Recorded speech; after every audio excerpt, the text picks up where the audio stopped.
शांति। आज 23 सितंबर 2025 की बाबा की साकार मुरली है। मुरली के महावाक्य हैं, मीठे बच्चे, हर बात में योग बल से काम लो। बाप से कुछ भी पूछने की बात नहीं है। तुम ईश्वरीय संतान हो, इसलिए कोई भी आसुरी काम न करो। प्रश्न है, तुम्हारे इस योग बल की करामत क्या है? उत्तर है, यही योग बल है जिससे तुम्हारी सब कर्मेंद्रियां वश हो जाती हैं।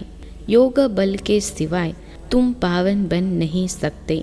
योग बल से ही सारी सृष्टि पावन बनती है। इसलिए पावन बनने के लिए व भोजन को शुद्ध बनाने के लिए याद की यात्रा में रहो। युक्ति से चलो, नम्रता से व्यवहार करो। ओम शांति। रूहानी बाप रूहानी बच्चों को समझाते हैं, दुनिया में किसको मालूम नहीं है कि रूहानी बाप आकर स्वर्ग की व नई दुनिया की स्थापना कैसे करते हैं। कोई भी नहीं जानते हैं। तुम बाप से कोई भी प्रकार की मांगनी नहीं कर सकते हो। बाप सब कुछ समझाते हैं, कुछ भी पूछने की दरकार नहीं रहती। सब कुछ आपे ही समझाते रहते हैं। बाप कहते हैं, मुझे कल्प कल्प इस भारत खंड में आकर क्या करना है?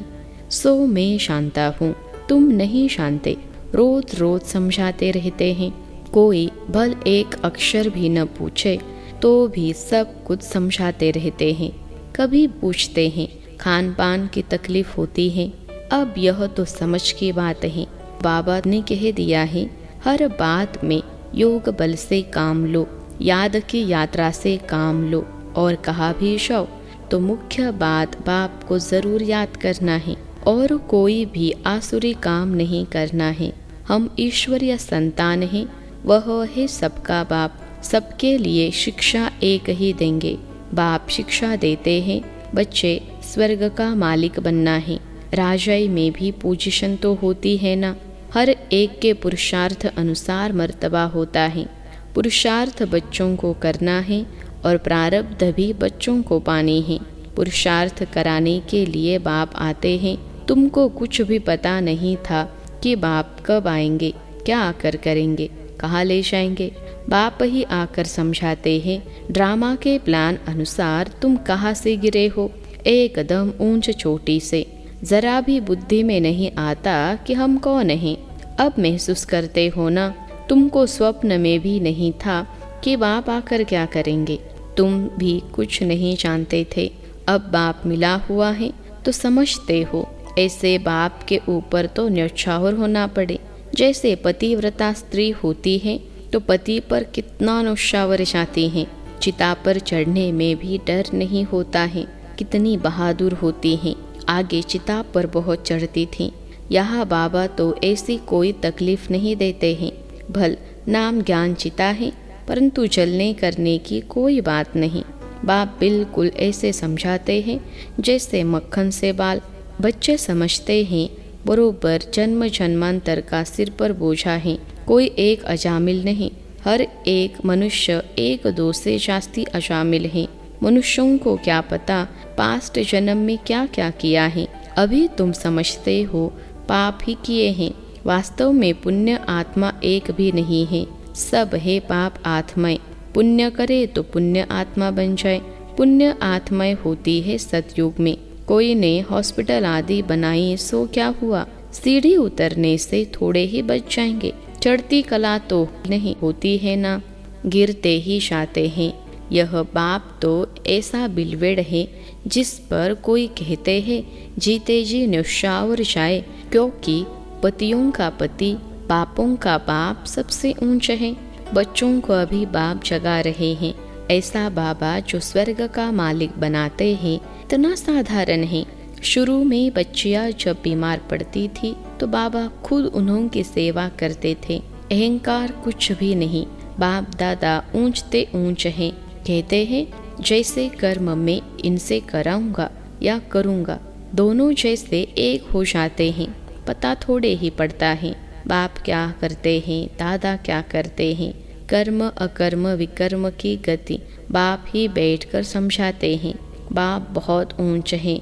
माया का भी कितना प्रभाव है। ईश्वर बाप कहते हैं ऐसा मत करो तो भी नहीं मानते हैं। भगवान कहते हैं मीठे बच्चे यह काम नहीं करना, फिर भी उल्टा काम कर देते हैं। उल्टे काम के लिए ही मना करेंगे ना। लेकिन माया भी बड़ी ज़बरदस्त है। भूले चूके भी बाप को नहीं भूलना है। कुछ भी करे, मारे अथवा कूटे, ऐसा कुछ बाप करते नहीं हैं। परंतु यह एक्सट्रीम में कहा जाता है। गीत में भी है, तुम्हारे दर को कभी नहीं छोड़ेंगे, चाहे कुछ भी करो। बाहर में रखा है क्या है। बुद्धि भी कहती है जाएंगे कहाँ। बाप बादशाही देते हैं, फिर थोड़े ही कभी मिलती हैं। ऐसे थोड़े ही है, दूसरे जन्म में कुछ मिल सकता है। नहीं, यह पारलौकिक बाप है जो बेहद सुख धाम का तुमको मालिक बनाते हैं। बच्चों को दैवी गुण भी धारण करने हैं, सो भी बाप राय देते हैं। अपना पुलिस आदि का काम भी करो, नहीं तो डिसमिस कर देंगे। अपना काम तो करना ही है। आंख दिखानी पड़ती है। जितना हो सके प्रेम से काम लो, नहीं तो युक्ति से आंख दिखाओ। हाथ नहीं चलाना है। बाबा की कितने ढेर बच्चे हैं। बाबा को भी बच्चों का होना या नेक ख्याल रहता है ना। मूल बात है पवित्र रहना। जन्म जन्मांतर तुमने पुकारा है ना, हे पतित पावन आकर हमको पावन बनाओ। परंतु अर्थ कुछ भी नहीं समझते।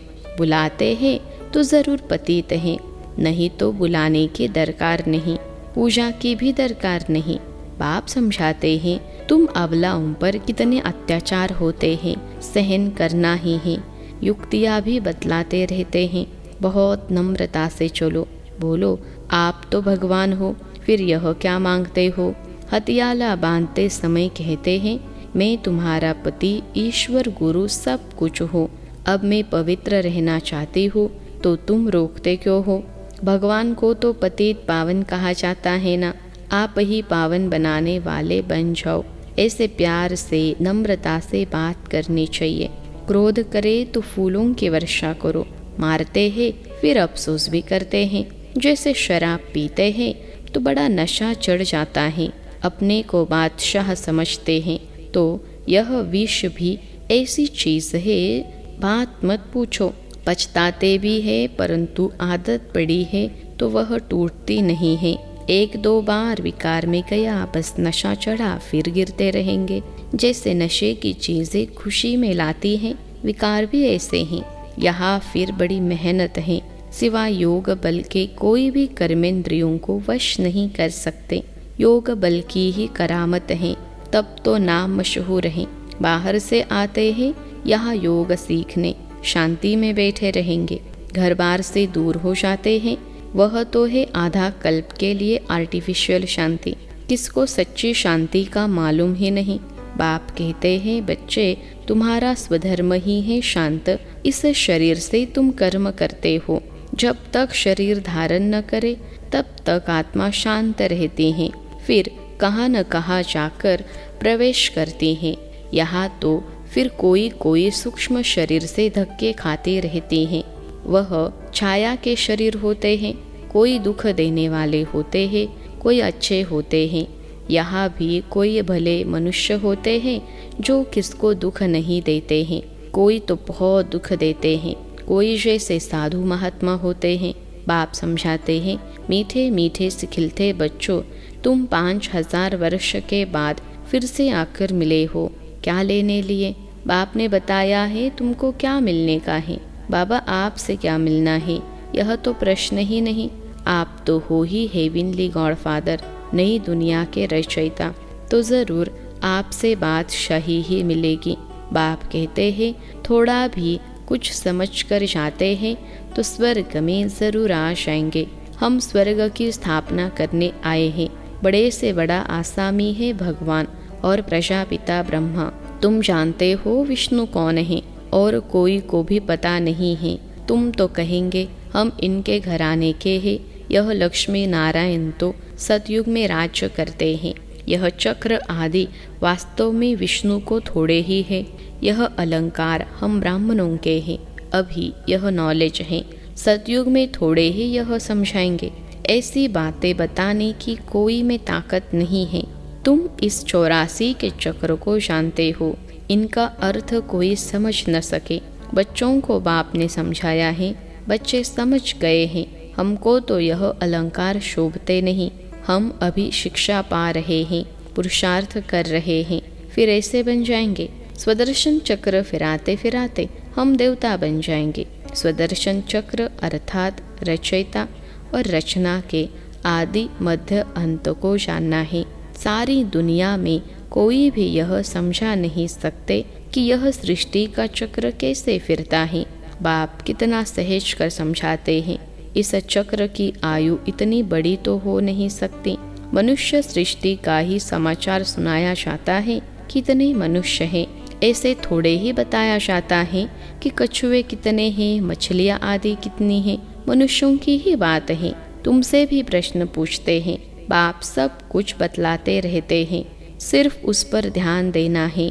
बाबा ने समझाया है, योग बल से तुम सृष्टि को पावन बनाते हो, तो क्या योग बल से खाना शुद्ध नहीं हो सकता है? अच्छा, तुम तो ऐसे बने हो, फिर कोई को आप समान बनाते हो। अभी तुम बच्चे समझते हो कि बाप आया है स्वर्ग की बादशाही फिर से देने, तो इनको रिफ्यूज़ नहीं करना है। विश्व की बादशाही रिफ्यूज़ की तो खत्म, फिर रिफ्यूज़ यानी कीचड़े के डब्बे में जाकर पड़ेंगे। यह सारी दुनिया ही कीचड़, तो इनको रिफ्यूज़ ही कहेंगे। दुनिया का हाल देखो क्या है। तुम तो जानते हो हम विश्व के मालिक बनते हैं। यह किसको पता नहीं है कि सतयुग में एक ही राज्य था। मानेंगे नहीं। अपना घमंड रहता है तो फिर जरा भी सुनते नहीं, कह देते यह सब आपकी कल्पना है। कल्पना से ही यह शरीर आदि बना हुआ है। अर्थ कुछ नहीं समझते, बस यह ईश्वर की कल्पना है। ईश्वर जो चाहे सो बनते हैं, उनका यह खेल है। ऐसी बातें करते हैं, बात मत पूछो। अभी तुम बच्चे जानते हो बाबा आया हुआ है। बुढ़िया भी कहती हैं, बाबा हर 5000 वर्ष के बाद हम आपसे स्वर्ग का वर्षा लेते हैं। हम अभी आए हैं स्वर्ग की राजाई लेने। तुम जानते हो कि सभी एक्टर्स का अपना पार्ट है, एक का पार्ट न मिले दूसरे से। तुम फिर इसी ही नाम रूप में आकर इसी समय बाप से वर्षा लेने का पुरुषार्थ करेंगे। कितनी अथाह कमाई है। भल बाबा कहते हैं, थोड़ा भी सुना है तो स्वर्ग में आ जाएंगे। परंतु हर एक मनुष्य पुरुषार्थ तो ऊंच बनने का ही करते हैं ना, तो पुरुषार्थ है फर्स्ट। अच्छा, मीठे मीठे सिख रहे बच्चों प्रति माता पिता बाप दादा का याद प्यार और गुड मॉर्निंग। रूहानी बाप के रूहानी बच्चों को नमस्ते। हम रूहानी बच्चों की सिखलते रूहानी माता पिता बाप दादा को याद प्यार, गुड मॉर्निंग और नमस्ते बाबा नमस्ते। धारणा के लिए मुख्य सार। पहली पॉइंट है, जैसे बाबा बच्चों की सेवा करते हैं, कोई अहंकार नहीं, ऐसे फॉलो करना है। बाप की श्रीमत पर चलकर विश्व की बादशाही लेनी है, रिफ्यूज़ नहीं करनी है। दूसरी पॉइंट है, बापों का बाप पतियों का पति जो सबसे ऊंच है, बिलवेड़ है, उस पर जीते जी न्यौछावर जाना है। ज्ञान चिता पर बैठना है। कभी भूले चुके भी बाप को भूल उल्टा काम नहीं करना है। आज का वरदान है, खुशियों के अखूट खजाने से भरपूर सदा बेफिक्र बादशाह भव। खुशियों के अखूट खजाने से भरपूर सदा बेफिक्र बादशाह भव। विश्लेषण है, खुशियों के सागर द्वारा रोज खुशी का अखूट खजाना मिलता है, इसलिए किसी भी परिस्थिति में खुशी गायब नहीं हो सकती। किसी भी बात का फिक्र हो नहीं सकता। ऐसे नहीं प्रॉपर्टी का क्या होगा, परिवार का क्या होगा, परिवर्तन ही होगा ना। पुरानी दुनिया में कितना भी श्रेष्ठ हो, लेकिन सब पुराना ही है, इसलिए बेफिक्र बन गए। जो होगा अच्छा होगा। ब्राह्मणों के लिए सब अच्छा है, कुछ भी बुरा नहीं। आपके पास यह ऐसी बादशाही है जिसे कोई भी छीन नहीं सकता। आज का स्लोगन है, इस संसार को एक अलौकिक खेल और परिस्थितियों को खिलौना मानकर चलो तो कभी निराश नहीं होंगे। इस संसार को एक अलौकिक खेल और परिस्थितियों को खिलौना मानकर चलो तो कभी निराश नहीं होंगे। अव्यक्त इशारे। अब लगन की अग्नि को प्रज्वलित कर योग को ज्वाला रूप बनाओ। लास्ट सो फास्ट पुरुषार्थ ज्वाला रूप का ही रहा हुआ है। पांडवों के कारण यादव रुके हुए हैं।